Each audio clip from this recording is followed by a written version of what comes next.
Praise to you, Adonai, God, King of the universe, who gives the Torah of truth and the good news of salvation to his people Israel and to all the peoples through his Son Yeshua the Messiah, our Lord. Amen. Amen. It goes one time. Alright, open up to Deuteronomy. Yeah.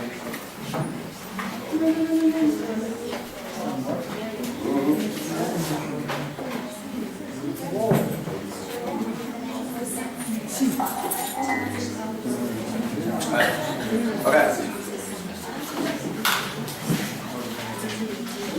So, last week we discussed what?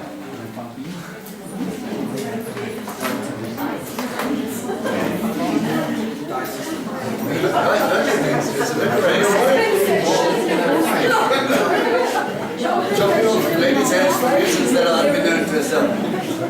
Alright. Alright, open up to Deuteronomy 26. Dust off them cobwebs. Lovely open. Right, so you remember last week it was a whole bunch of things about justice. What not to grab in a fight and other odds and sods.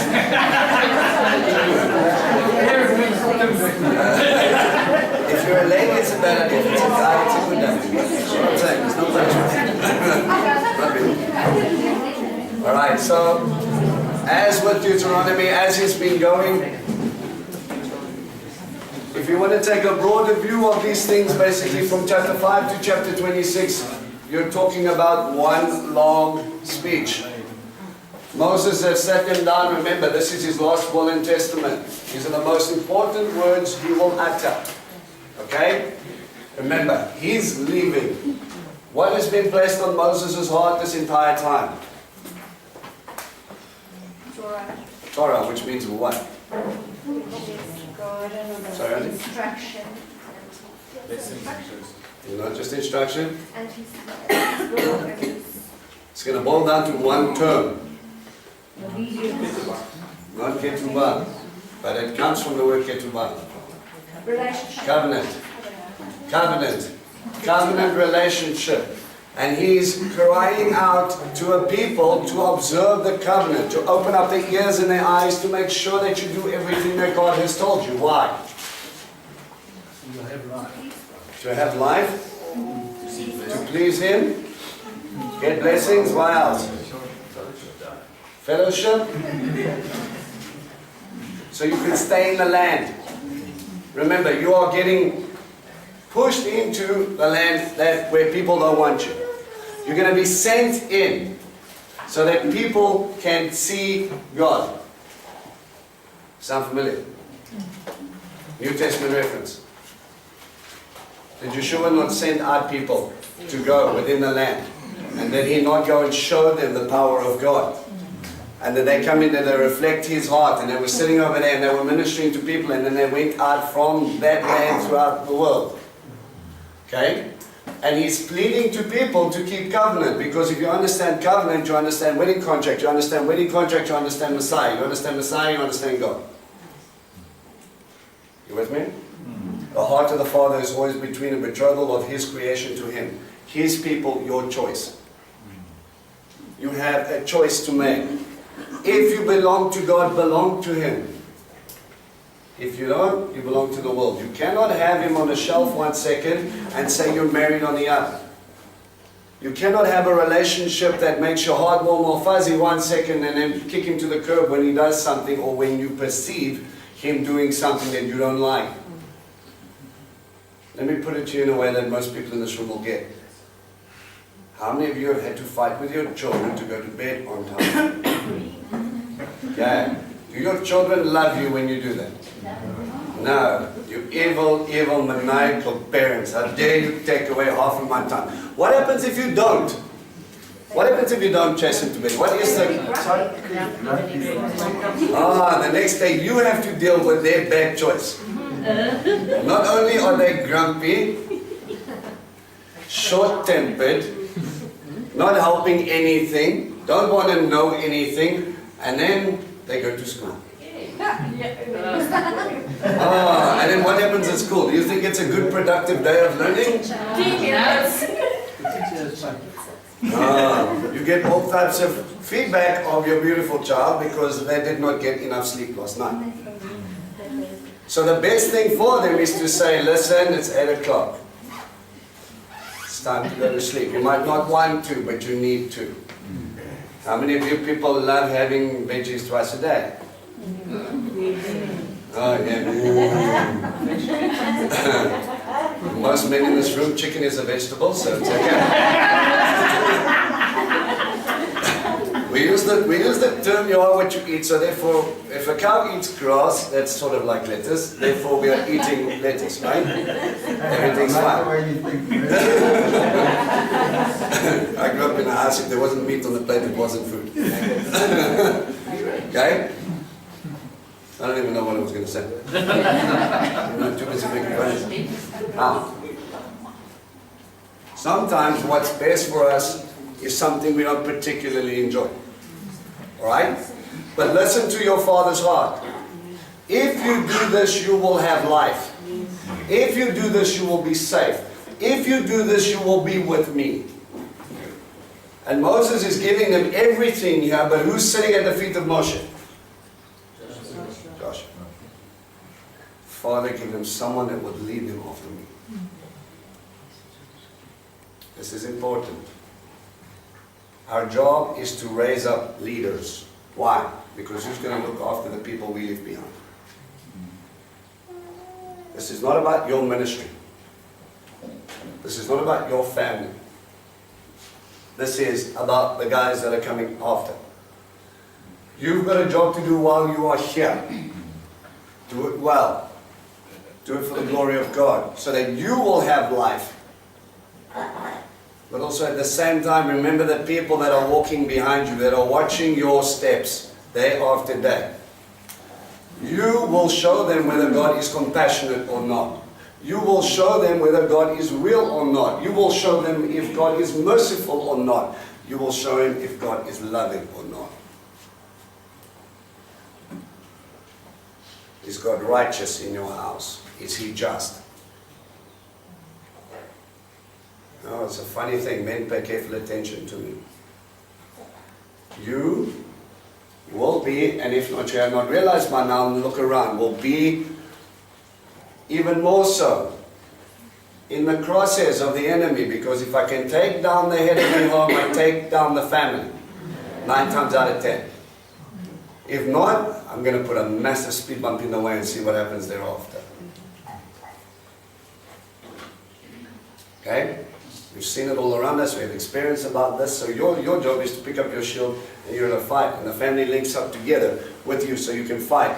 But if that is not the case, it does not excuse you if you are not leading, or if your husband or your dad did not lead, it does not excuse the fact that you need to step up. First and foremost, it's about your personal salvation. No parent, no teacher, no pastor, no rabbi, no one can stand in the way and say, oh no, don't worry, I confessed it, so therefore they're safe. No, they need to. You need to make that choice yourself. Is it God in your house or not? Is it God in my life or not? Whether it's popular or not. I promise you, the Canaanites and all these boys that are going to see Joshua coming, it's not going to be a popular decision. It's not going to be an easy one. But the time has come when you need to understand that it's your choice, so that you can be raised up, so you can do your job and you can train up people for the next generation. Moses is crying out to a people and he says, I need you to understand you were made for this. But you have a choice to make. I need you to make that choice, and I need you to understand every single mitzvah, we've said it before, every mitzvah is showing you something about the Father. It's his characteristics that are on show here. If he likes it, why? If he doesn't like it, why? And if he likes things that give life and he hates things that give death, obviously my God really likes life, so therefore I start to understand him, yes?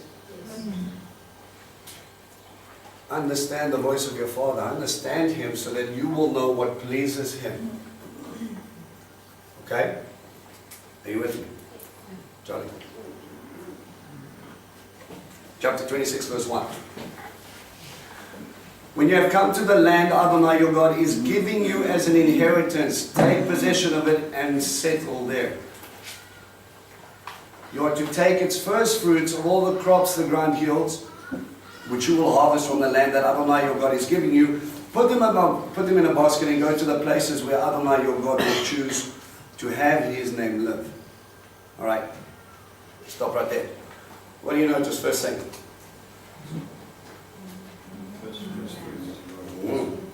First you got to worry about the land. You don't get first fruits if you're not in the land, right? So the land is an inheritance. Why?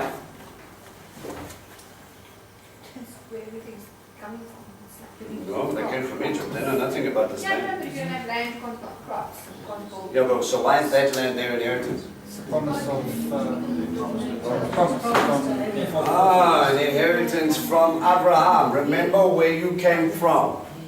Remember all those stories that we told you about Abraham. Why is that important to you sitting in this room? You never knew him. because of the covenant. Covenant, what covenant? That is with God. Well, that's nice. It's promises to some random old dude another year, That right? he would have many descendants. Oh, so you are the seed of Abraham, are you?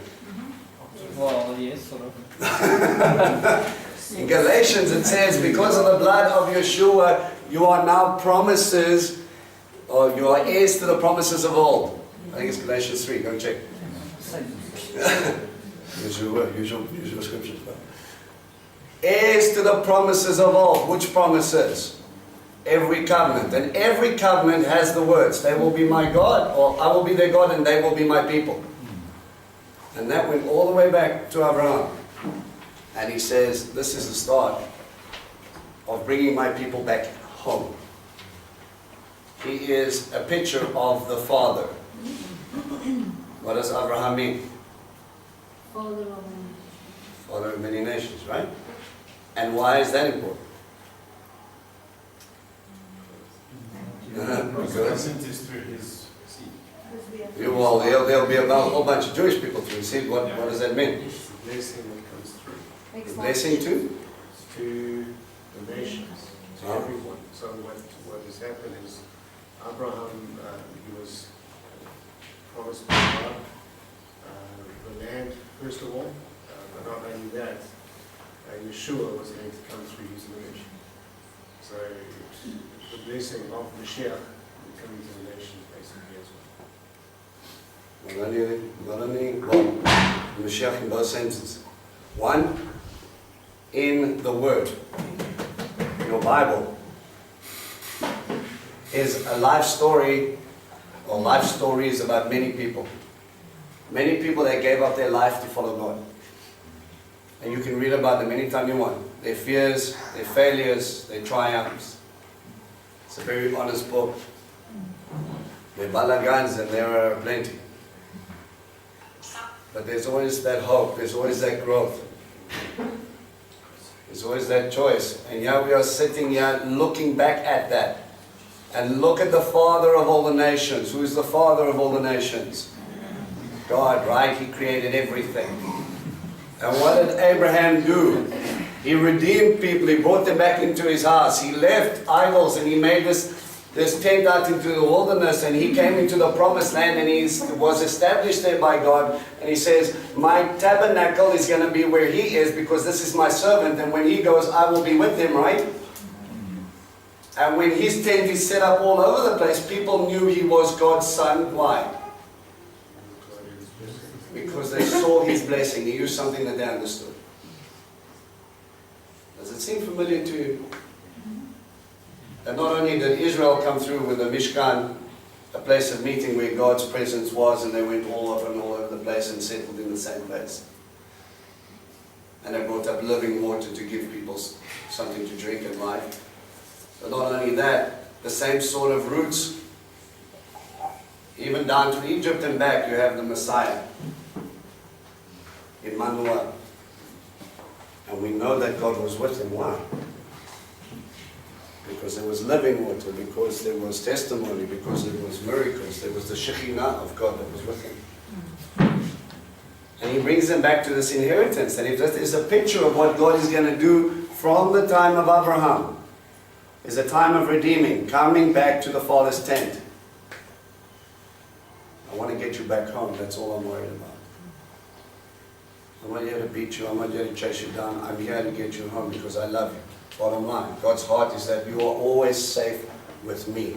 When you're out there on your own, sometimes you make silly choices. Trust God enough to know that He knows more than you. And He knows the best place for you.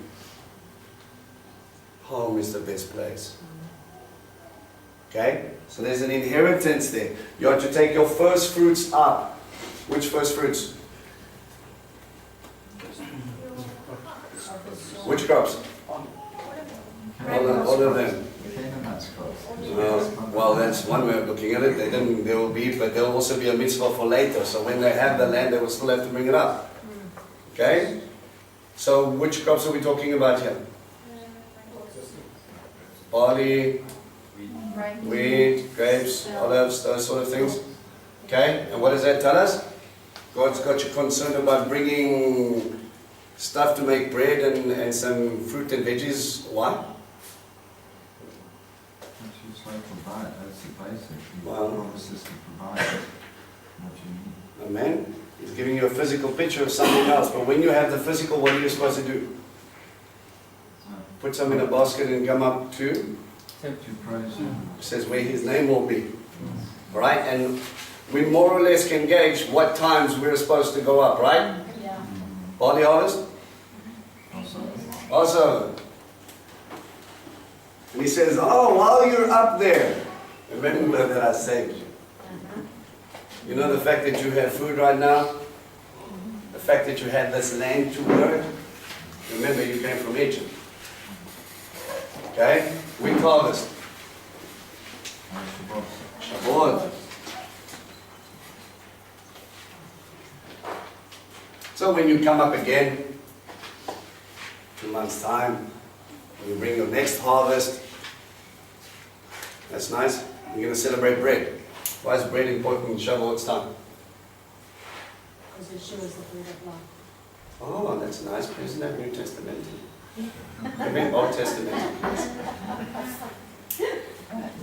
Why? But isn't Deuteronomy where God said you will not live by bread alone? He quotes Deuteronomy. But what happened at Shavuot that talks about bread alone? Isn't it the manna? Manna from the ground? Manna from heaven, which gave you, that's nice, but how is it related to this moment? What happened at Shavuot? Oh no, that's New Testament. Come Old Testament is. Giving of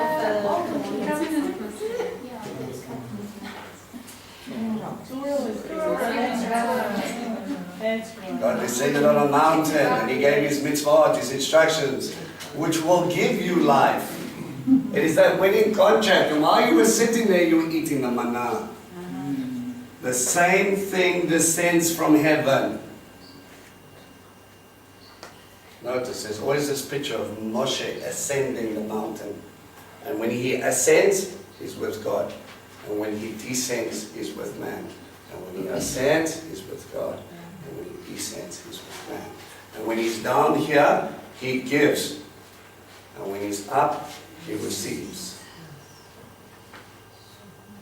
And when he's sitting in the presence of God, eating the very word, remember, he fasted. It was 40 days. He was gone. There was no stream up there.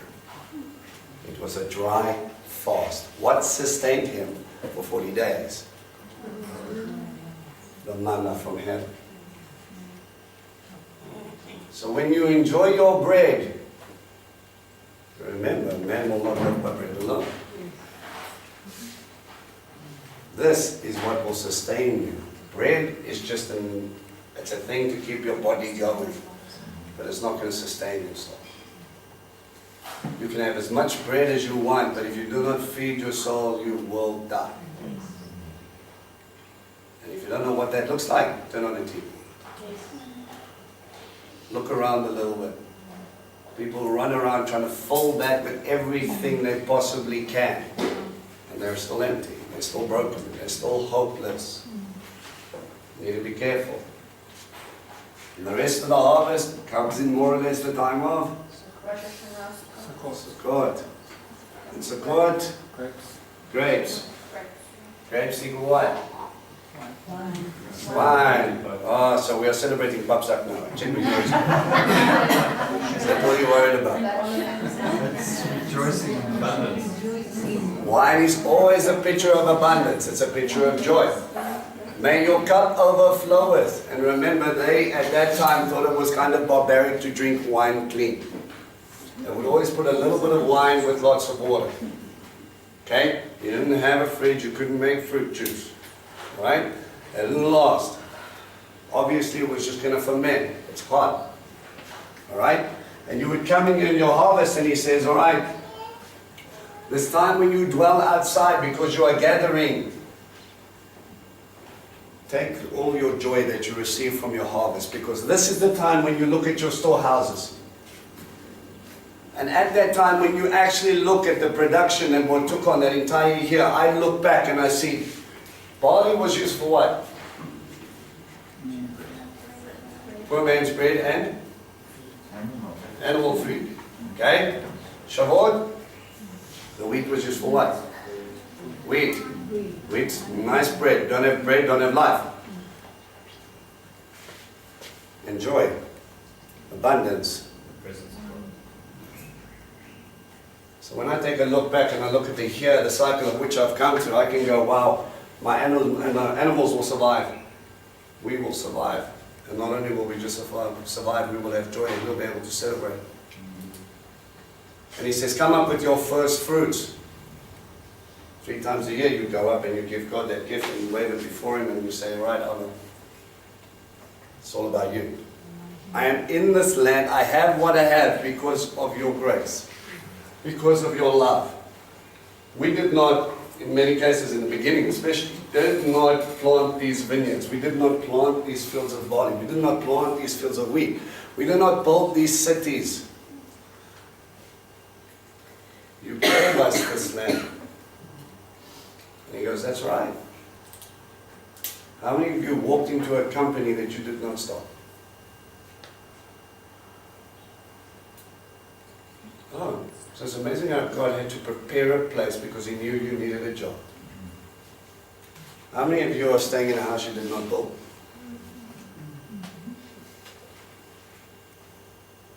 How many of you are really grateful another family decided to have children and then slowly down the line you realize, oh wow, that's my wife, that's my husband. So many few years ago, you turned around and you just looked and you went, oh, there you are, I think I'll have you, thanks very much. There was a lot of planning that went in before that. A lot of growing, a lot of protecting, a lot of getting you ready for your spouse.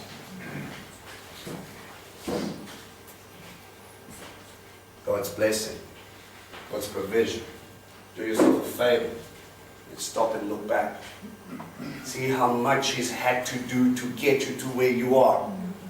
And you think it's your right to go to the shop and buy bread? You think it's your right to have a job? You think it's your right to have a roof over your head? No. It's all by His love. You deserve nothing, but He gave it to you anyway. Heck, man, you shouldn't even be alive. What did you do that decided you would be the one? Nothing. God chose you. And all the millions of little sperm, you won. Yeah. God decided you were the one. Lovely. In the entire world, at this time, He said, the world is not complete until they have one of you. And your parents will look back and they will go, that's part of my joy. There are many times when a parent will look upon their child and be proud. And their heart will burst and they will think, Abba, what did I ever do to deserve that? It's normally when you're asleep. There are times when you're sitting there and you cannot understand it. Parenting is probably one of the hardest things you'll ever do. But it was that gift. And in many cases, those children weren't yours. You didn't have to have them, but you got them now. And he said, you belong here. Look back at what he's done. It's your first fruits, man. Those are your gifts. Those are your, oh, by the way, I'm here. And do me a favor, when you come up, come to a place where I'll put my name. Showing you this picture before. I'll pass it around again for those of you who haven't seen it. Okay, if you need deciphering of it, let me know. Okay? It took an aerial shot, probably about 10 or 15 years ago. Going over Israel, just taking random shots at mountain ranges. And in just here, just outside of Jerusalem, it's actually where, I think it was Shiloh that was situated here, where the tabernacle first rested. And then on the way up to Jerusalem, they saw in the mountain range God's very name, Yud He Vav He. So before you even came up, he says, when I'm going to send you to a place where I've written my name, and he wasn't joking, we even made some mountains that did it. This is not a coincidence. This is reaffirmation that you will see and you will know that you are in the right place at the right time because I've chosen you. I've put you there. I've put my name there. I've sealed the land with my name. Can anybody deny who this belongs to? We can go back and talk about genealogies and argue about who's the seed of Abraham, but you can't argue with a mountain range. You can change his name so many times, but I promise you the landlord is always the same. Out of all the earth, he said, this is the peace I want for my people, and guess what? If we understand the scriptures are right, and if we're heirs of promises of all, where God's name is, that's where we are. Those of you who have been to Israel understand what I'm talking about. It's a homecoming. It's a really weird feeling. You don't recognize anything, you don't understand anything, but hey, you're home. And I promise you they're not the kosherest bunch at the best of times. You can go to Israel and you can have a very good worldly time. And you can be completely oblivious to the fact that God's name is there. Or you can go there and look for God and meet Him in a way that you would never ever dream possible. Okay? It's my personal testimony. I went over there looking at stones and I came back, I met God. Baptized in the Jordan for the first time. He's there. It's a different thing. I know He's everywhere. But the best sort of way I can put it is, was like, you can pray anywhere, but when you pray in Jerusalem, it's like a prayer super concentrated. If you figure that out, let me know. Alright? So it says, when you look back and you see all of this, okay? It says you are to approach, you will approach the Kohen holding the office at the time and say to him, today I declare to Adonai, your God, that I have come to the land Adonai swore to our ancestors that you would give us. The Kohen will take the basket from your hand and put it down in front of the altar of your God. Not the altar of his God, the altar of your God. Who are you doing this for? The Kohen, or are you doing it for God? Is your portion for the person or is it for God? Remember, when you give it because He is the reason you're giving it. Then in the presence of Adonai your God, you are to say, my ancestor was a nomad from Aram, and he went down from Egypt, few in number, and here he stayed. Do you guys have any other translation there? I'm talking about verse 5. Ever since my father was a perishing Aramean. Perishing Aramean. Any other translation? One says Assyria. Assyria. Okay, same region. Nothing else? I know one other translation where he said he was fleeing from an Arab, an Aramean. There's different places on the way, and we'll look at it then. Okay? So, from the territory of Aram, Aram was where? there, yeah?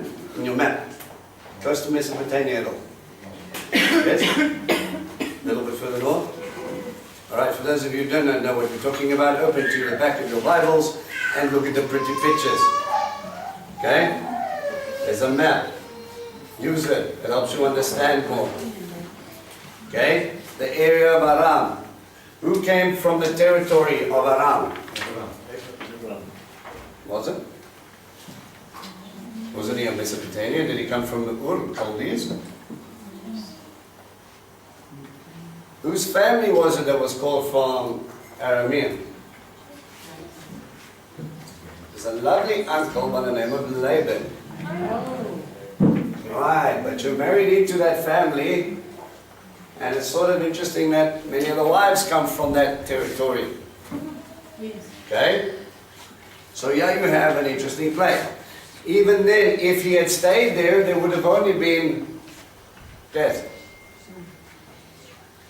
Even though he was blessed there in many cases, if you think of Jacob, he still had to leave to come into the fullness of his inheritance. Although he was blessed in a specific place, doesn't mean he was meant for that place. It meant that was just a place where he was living.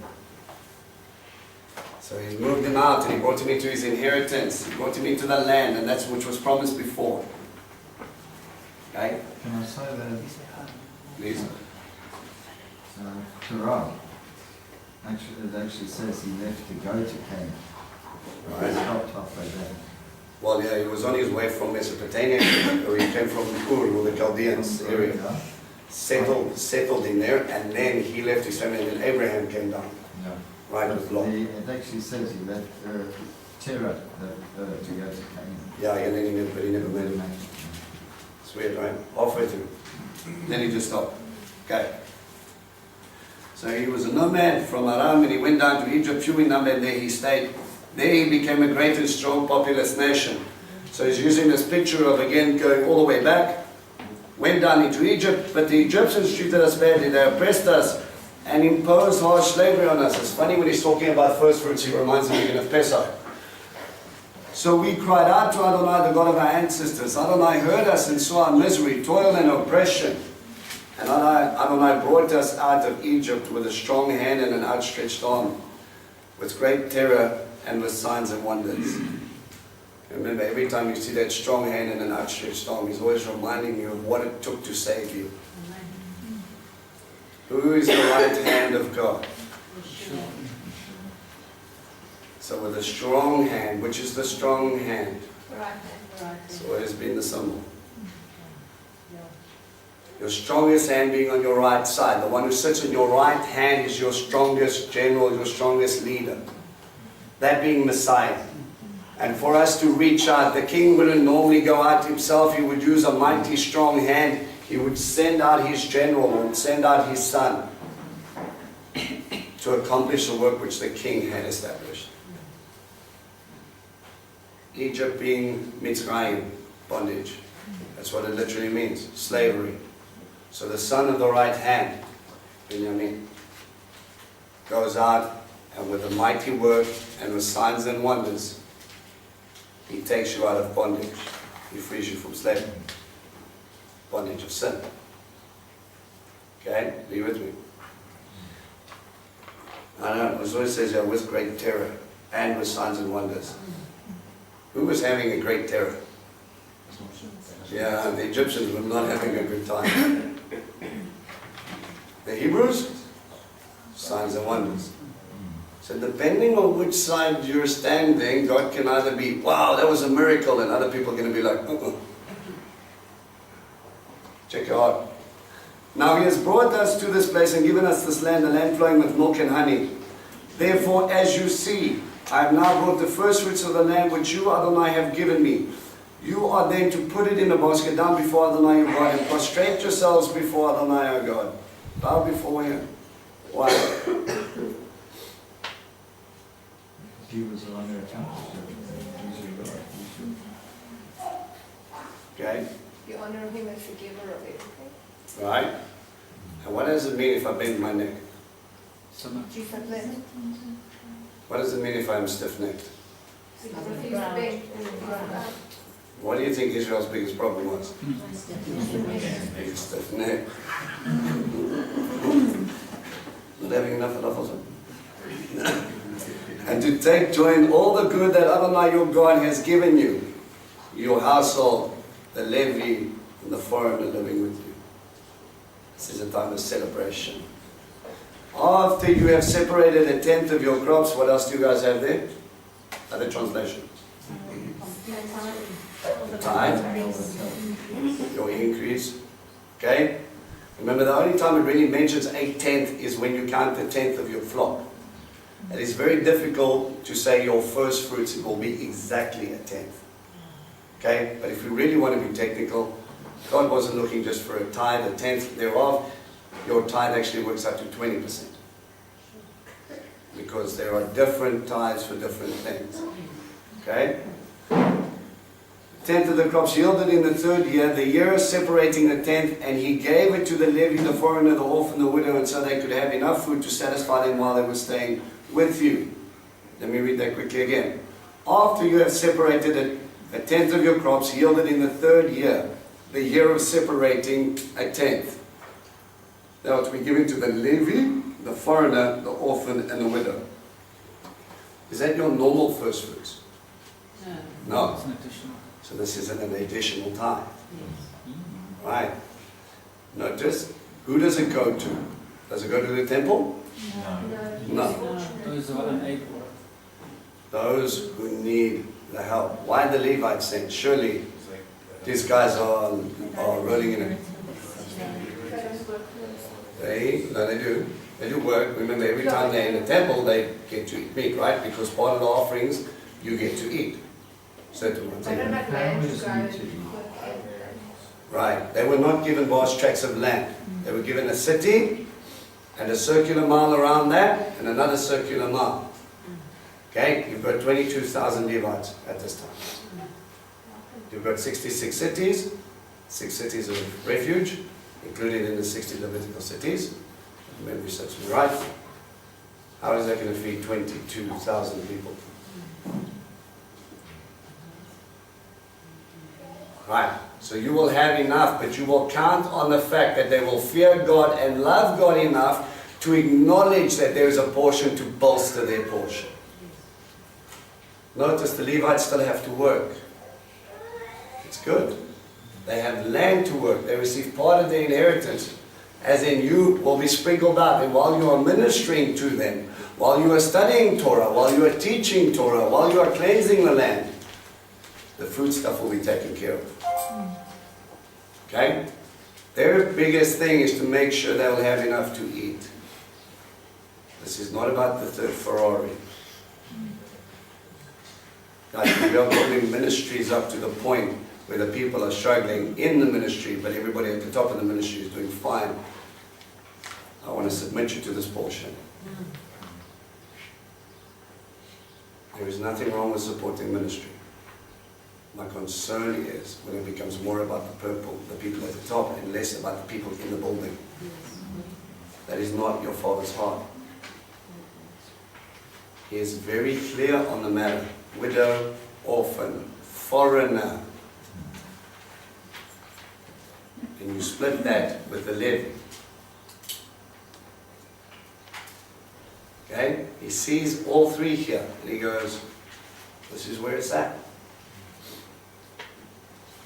Okay?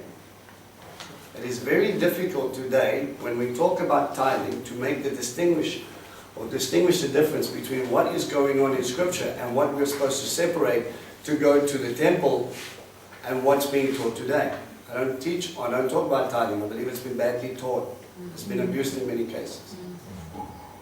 Okay? If you're looking at supporting an organization, that is a gift. You see someone's ministry and you want to help them, awesome. Maybe they do it full time, maybe they don't.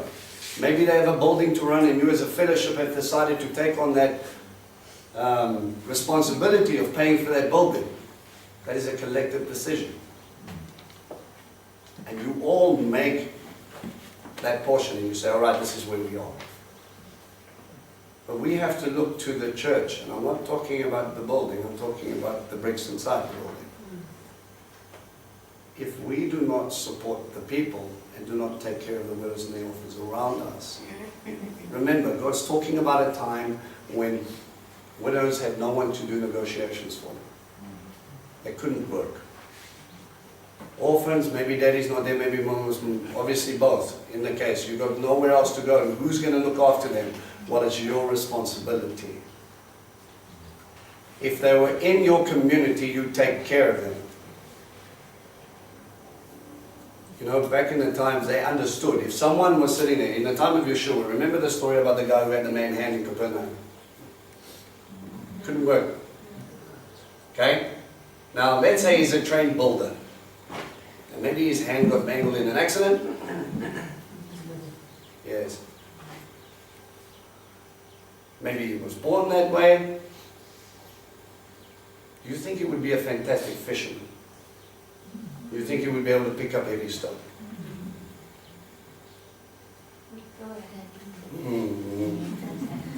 Right? It's a physical world.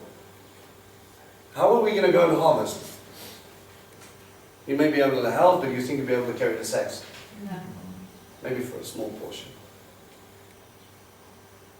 You see, there are many implications of what happened there. When God restored him on Shabbat, he gave someone who was able then to be able to contribute fully, because at that point they knew he could do what he could do, but up until a point he could only help so far. And he restored a man's pride that he can get up and he can go and work and he can help his community prosper. Not only that, the fact would be, let me just leave it there, because we're talking about that context. And God comes back and he restores a brother in the community. And he says, there we go. How do you think it helped or felt that man on God's day that this rabbi, might be Messiah, comes in and he does something that I've been praying about all this time? How many of you at one point given time have dealt with an illness and you start asking about where are you?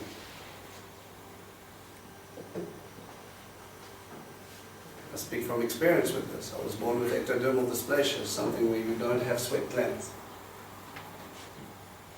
I was a sporty kid. And then I was told I couldn't, because if you overheat, I don't have that internal watering system that you guys have. I have to sprinkle. I have to wet myself with water. I have to watch my temperature very much, because otherwise you're going to a coma and you die. Growing up, that was difficult. Obviously, you're sitting here thinking, oh, why'd you make me like this? How am I supposed to do this? Why is this so difficult? I can't do what other kids can do. I want to, but I can't.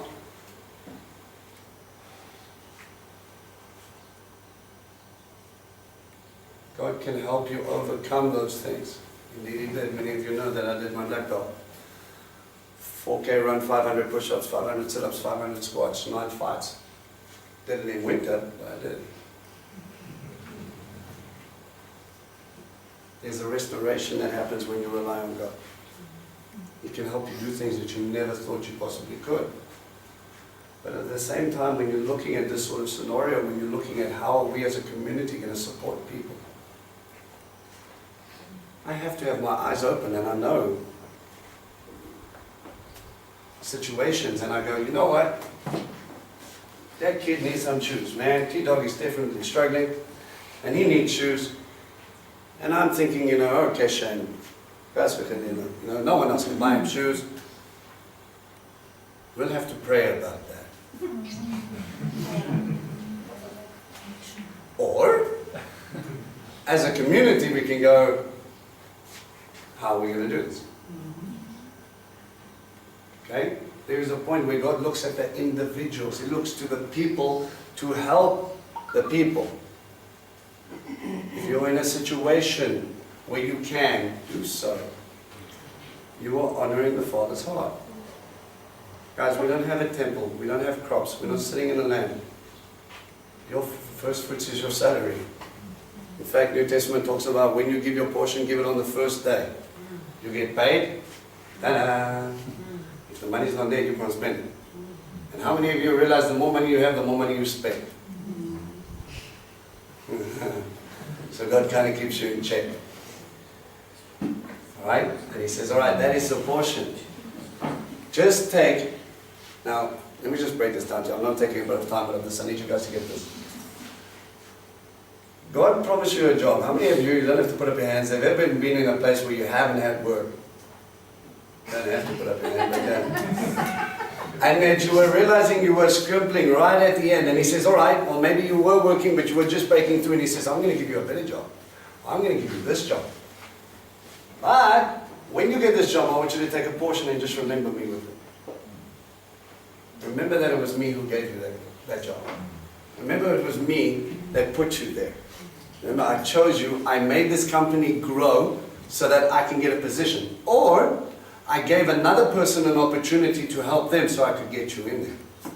No one asked the questions, why is that door open for me? What does God have to do to get that position open? And He gets you into that place.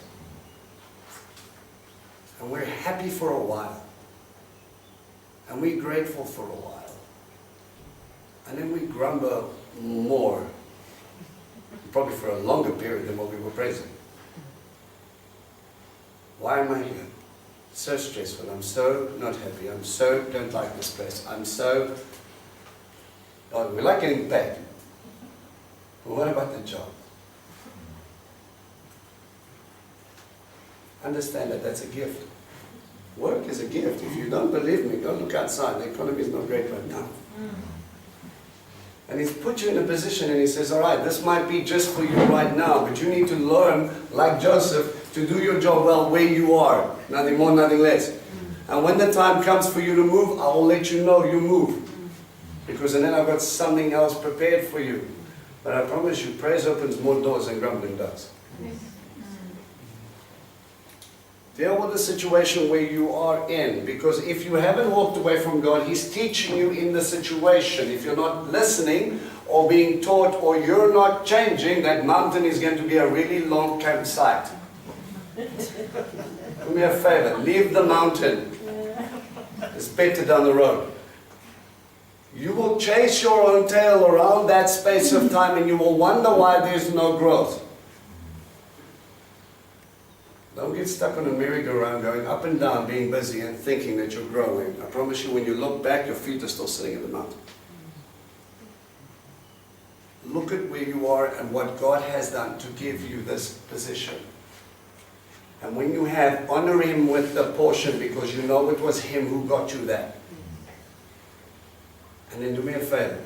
With that portion, look around first. How about this is who I see, who might need this. You know, it's funny, with all the blessings and all the extras and all the things that are going on in Scripture, He still says there's poor. But I thought they were blessed. What's with this widow and orphan thing? If God is with her, there's no hardship. How's about you show God, you show the widow and orphan that God exists because you do such a thing. You show the poor who are going through a rough time now, but maybe 10 years from now, they will remember when they were struggling and they will look around the room with their portion and they go, well, thank God, you brought me a long way from that. And now I sit here with a portion and I don't look around, I go, thank you very much, that's my next BMW. Something went wrong. This is not about you. This is about your God. Remember where you came from, what I had to do to save you from you. Remember, I brought you so I could be a betrothal. You belong to me now. You dwell with me. And part of that is taking care of love your neighbor as you love yourself. Did Yeshua not say that all of the prophets in Torah hang on that one thing? If you do not love the people around you, do you really love God?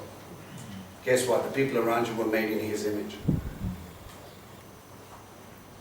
No matter how small, that little piece can be food for someone who doesn't have. That 20 rand, that 100 bucks, that 1,000 rand is the difference between someone who's on the edge going, God, if you will, show me now.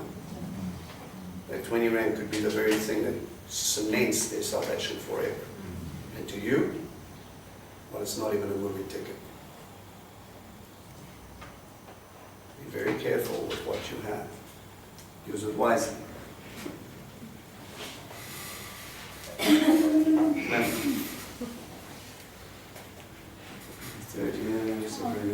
Verse 13. Okay. You are to say in the presence of Adonai your God, I have rid my house of the things set aside for God and given them to the Levi, the foreigner, the orphan, the widow, in keeping with every one of your mitzvot you gave me. I haven't disobeyed any of your instructions or mitzvot or forgotten them. I haven't eaten any of this food when mourning. I haven't put it aside when unclean, nor have I given it any of it to the dead. I have listened to what Adonai your God has said, and I have done everything you have ordered me to do. Simple preference, be careful what you do with what you've set aside. That is the essence of holiness. It is set aside for holy use. This is not my money, it's God's money. Okay? It's funny that it mentions this thing about giving to the dead. Did some research on it, and they found that right up until Hezekiah's reform, back when Israel was in the land, remember they went through very up and down periods with God. So probably a little bit of pagan practice or some weirdness creeped in, comes up to the place, and then they said in certain towns they actually found in the caves or in the tombs where they were, there was a little niche cut out with a couple of jars, and they put on there. When they opened it up, it was actually food and water, or food and wine. Yeah. I don't know if that was maybe Egyptian ideas coming back. Sounds very much like it. The Hindus still do that today. They bring food to the grave of their loved ones for weeks after, and it has to be the person's favourite food. Yes. For weeks after the person's died, they put the food down on their grave. Yeah, because Why? you're It's going not to need. gonna want it. It's okay, they're feeding those orphans. They're running in the Yeah, completely different scenario. Very much Egyptian ideas, right? Okay, remember, you take what you take with you into the afterlife, so you need money and all the rest of it. No, doesn't work that way. As if you're really struggling, go find something. Yeah, possible. I listen to what Adonai, the God, my God has said, and I've done everything He's ordered to me do. Look out from your holy dwelling place from heaven, and bless your people Israel and the land you gave us as you swore to our ancestors, a land flowing with milk and honey. Because we have obeyed, remember us and bring blessing. Because remember, your crops only grow if you have water from heaven. Okay? Today, Adonai, your God, orders you to obey these laws and rulings. Therefore, you are to observe and obey them with all your heart and all your being.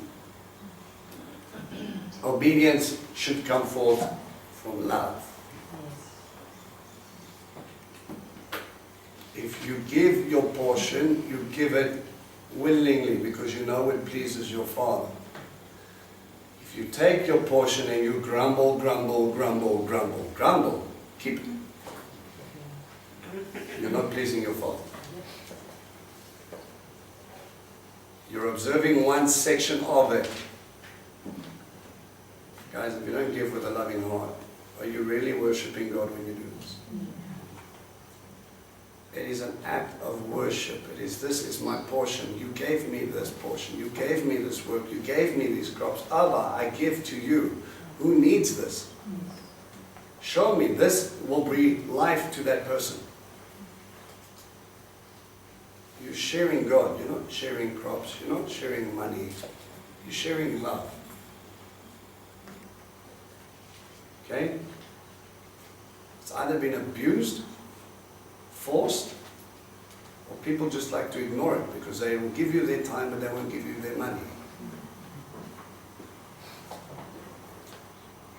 I just found that even in the hardest, when I've had this much and when I can't even afford time and I have time, I promise you God has looked after us every single day of that month. And the months where I haven't time are the months when we're back in the switch. Yeah. God is faithful, and if you keep looking, He will give you so much more. It's the thing. At times He won't. Yeah, well, don't get going, and I'm not saying that's what you're saying, but a lot of people will say, give and you will get. So it becomes an investment scheme. If I give percent, I get 120%. Yes. This is not the JSC.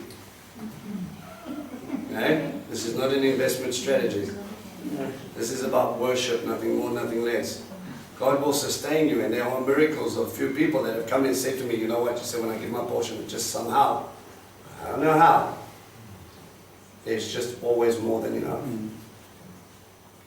Okay? Just be very careful. Pray hard about it. So that when you do, not only giving with the right heart, but also to whom you give to. That's important. Sam? So I think God gives you wisdom with the wisdom money aspect as well. So that's also a gift. You have to. Auntie? I think if we keep in mind that we are only stewards of what He's given us, then we would with joy bring that 10% in. We can even keep the 90%. Absolutely. We're gone. That guy who actually literally took a second life and invested in the church, expecting 10 million back. Yeah. Now he's got 2 bonds and God doesn't exist, right? Yeah. There's a lot of damage that can be done with that sort of theology. Okay? In verse 15, these guys actually said, look down from your holy habitation and bless thy people Israel. So he's actually bringing tithes. And he's saying, I'm doing this, but you bless Everyone. everybody. This is a communal thing. If we walk with God, God will look after us. If you do anything, remember it's about the term holy convocation. You guys should know it well when you do with any feast. Every time I read it, it's a holy convocation. It is a gathering of family. Not your family, not a family, of family. Okay? In Jewish mindset, synagogues are full on that day. Why? Because all of Israel will come and worship. All of Israel will stand together. We have become separatists in the way we practice things. Okay? A Jew and a Jew can argue for days and disagree about pretty much everything. But they're still Jewish. If anybody goes to, it's funny when you look at the way the stuff operates. Okay? If I need a DSTV installation, oh no, don't worry, we'll find you a good Jew that'll do it. I was talking to a guy who worked for MultiChoice, went to Sand and Shul. He says, now you can ask all them about me, because it's so much sensitive we're talking. He says he installs all of the dishes. If there's anything to do with satellite, he's the guy to go to for 4 shuls. They take care of their own. Might take a little bit longer, might cost an extra 100, maybe an extra 200, but they support their own. I'm not investing in my DSTV, I'm investing in my brother. If I give him work, he can work and he will get this done for me. It's fine if I have to wait. So many times we sit and we go, yeah, you know, you don't want to mix this church thing and business together, it just doesn't work. In a Jewish mind, it doesn't make sense. If we farm together, we're working together. Yes. We're celebrating together. We're living together. When one town goes to war, we all go to war. It's not your territory or my territory, your church or my church. It says it's us. We need to be together. We understand family. Like we said last week about look to the left and look to your right. If you don't know the people sitting in this room, we've got a problem. Start introducing yourself. Start getting to know the story. Start understanding people and where they come from. You might be surprised talking to someone who actually might have an opening at their company just for the job you can do. Maybe it's something different. Maybe they're looking for someone that can help them with something and you have that skill set. It is about being a family. Okay? Keep it that way. Just on the point, often if a kid needs money for education, he's paid for. Yeah, now they'll be The still. idea is that as he's a doctor or whatever, then he helps the next. You're investing in your future. Your children's children might need a doctor and then you'll go get it done. Right? That's a completely different way of thinking, but that's where we've got to stop. Okay? Last thing before we finish this. Your ministry, and just looking around this room, and we've had this discussion a few times, you know, I'm trying to figure out what God is doing with where he's sending people and what's going on. In this place, I've said, we don't look at people and we don't go, oh, well, there's just a couple of people that are going to be sitting in the chairs for 10 years and then they're going to stay here for 10 years, 15 years, 20 years, and we're going to grow old and the next generation is going to come up and we're going to die and this is going to be our home. When I look at people here, I see God preparing leadership, because a lot of you came from leadership positions. Teachers, people that are able to lead, people that are being prepared to lead. This fellowship is not, let me put it this way, we're a lot of strong people here.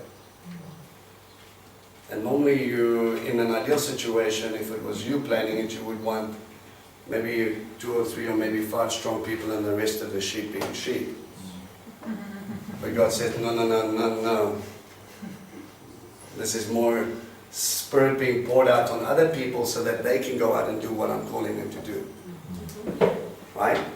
He's preparing you to be sent out so you can train up and you can teach and you can help in whatever your gifting is to grow. But all of that stuff comes from starts in one place. Your home. You can be the best pastor in the world or the best rabbi and all the rest of it. If your home is being neglected spiritually, if you're not being a father, then there's something wrong. And I don't say that lightly, I've got scripture to back me up. If your children are unruly, you cannot be a leader. Why? Because your kid's crying out for help. Don't worry about the flock. Someone else can step in. Sort out your house. I gave you that family. Look after them. And then from your table, as people come to your table gets bigger. But never forget your duty here. Never forget your family. Guys, as much as we operate individually as family, that is a way that you can spread your love and what God is showing you to other people that are not of this family. That many people come and sit at our table and ask us, what are you doing? Why are you doing this? What is with this whole Hebraic thing? And we've had to sit and we've had to explain and we've fed them and we've loved them and we've set them go. Some have run and some have returned. But ultimately us as a unit, we know where we are. But this family also needs to understand what you're being prepared for. There's plans ahead. And we need to work not only linking shields, praying for each other, but also taking care of each other. Amen? Amen. All right. Where am I? 16. Today, Adonai your God orders you to obey these laws, these rulings. Therefore, you are to observe and are to obey them with all your heart and all your being. You are agreeing today that Adonai is your God, and that you will follow His ways, observe His laws, His instructions, His mitzvot, and rulings, and do what He says. You are agreeing this day. In return, Adonai is agreeing today that you are His own unique treasure. Don't you love that verse? By the way, do everything, look after each other, love one another, remember that you belong to me, and if you do this, it'll be good. But I'm going to tell you, if you do this, I'm going to love you more than life itself. How is God? This is why this verse strikes me about this peculiar treasure, this unique treasure thing. God created gold and diamonds and all that stuff, right? Yeah. Things that we consider precious. Check the bling. 1 carat. People freak out. They build safes. They lock them up. They only bring out the ring when they want to show people how much people love them. And the lighting has to be just right. So then when I get my LED torch, it goes, bah! And that's just one piece. One little stone that God created. And then God looks out and He goes up and He tells the heavens and that to keep quiet. Shh, I was making too much noise. It starts humming.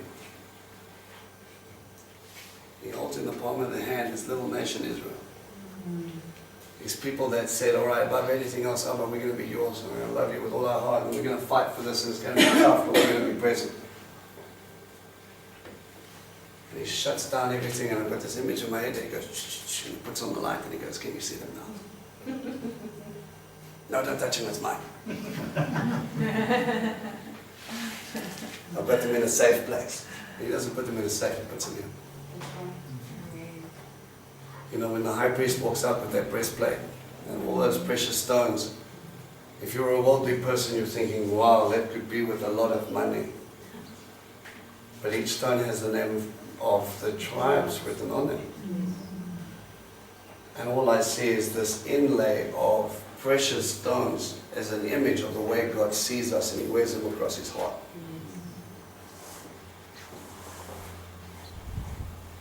He says, this is who you are to me. I carry you. And he says, Yeshua, right, the high priest, I carry you to the very throne room of heaven with you on my heart. And I say, remember your people. They're struggling. They're fighting. They're sometimes holding on, sometimes they're clawing. And sometimes they're bouncing up and down, freaking out with their hands up high because you just pitched up for half a second. And he's standing there with that stone. He says, you know those people?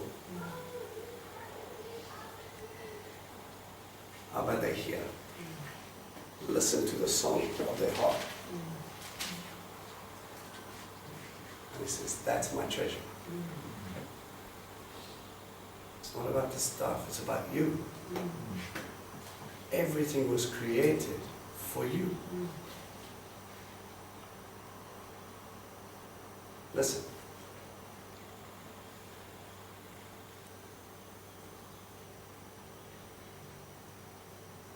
The birds.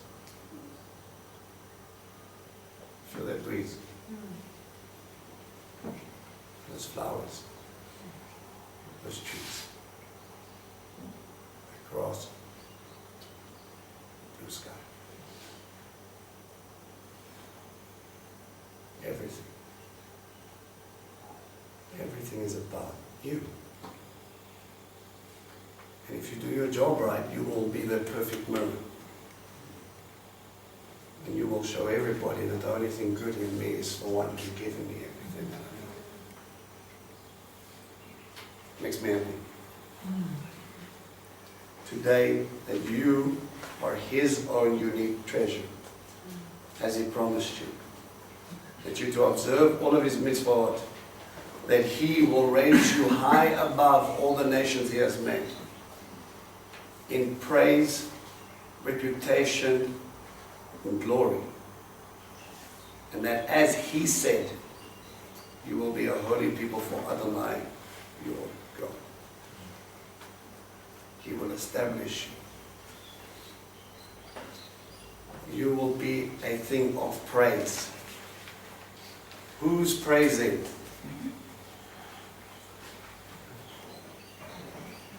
You were praising God, and now he says, I will praise you. The nations will look to you because they know God is with you. Your reputation will go out. Why? Because that's my son, that's my daughter, that's my treasure. Glory.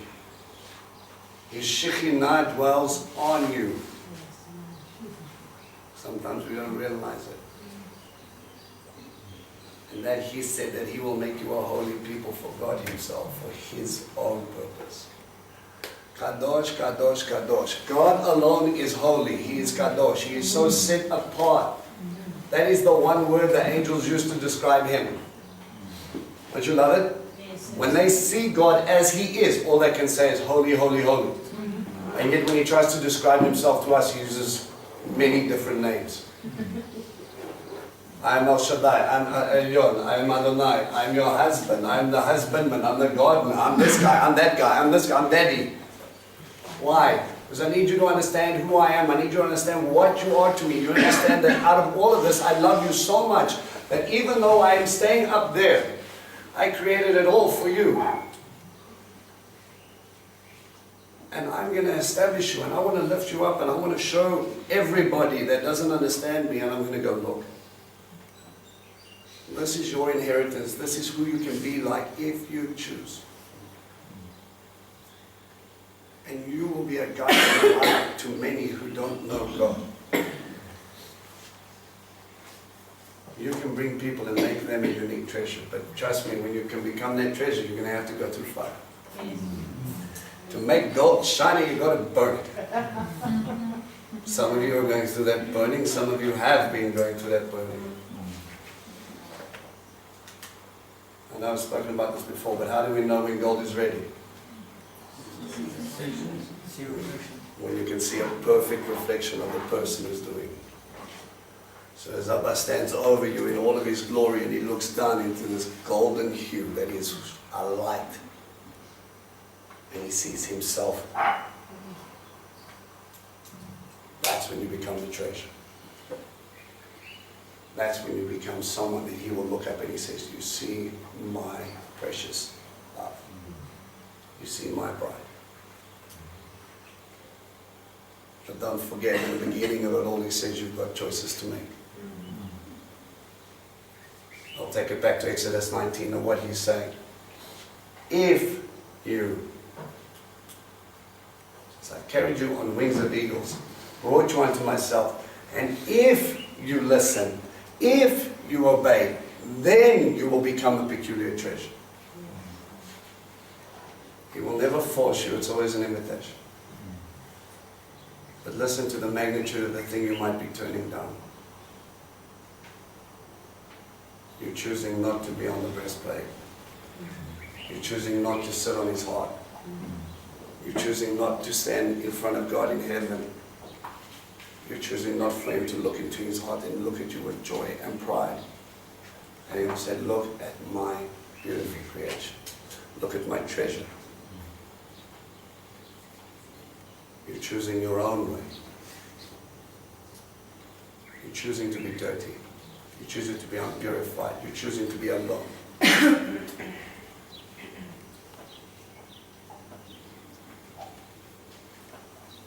Joshua, knowing this, turns around at the end of it all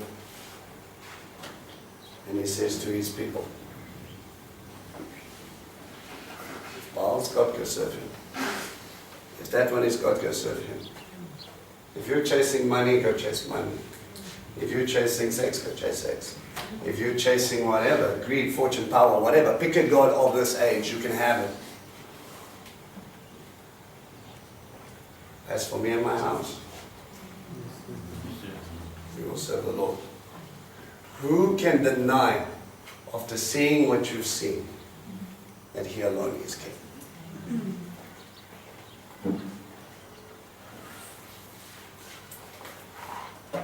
Any questions, any thoughts?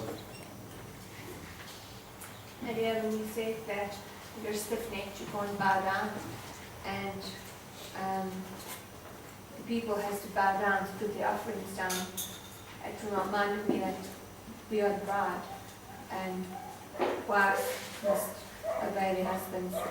And sometimes I was actually having a conversation with a lady yesterday, and she said that she can't submit under her husband. And the stiff-neckedness just came up with me. You know, when you have to click, just like we have to do that. You know, serve our husbands, so we serve God. And I know you've said it 1,000 times, I know you know it, but I really just I will give you that penny drop. Remember, you're not serving your husband that way because he's right. You're serving God, and in doing that, you will submit to your husband. In the right balance and check, of course. Alright, any other things? Alright, prayer time is up now.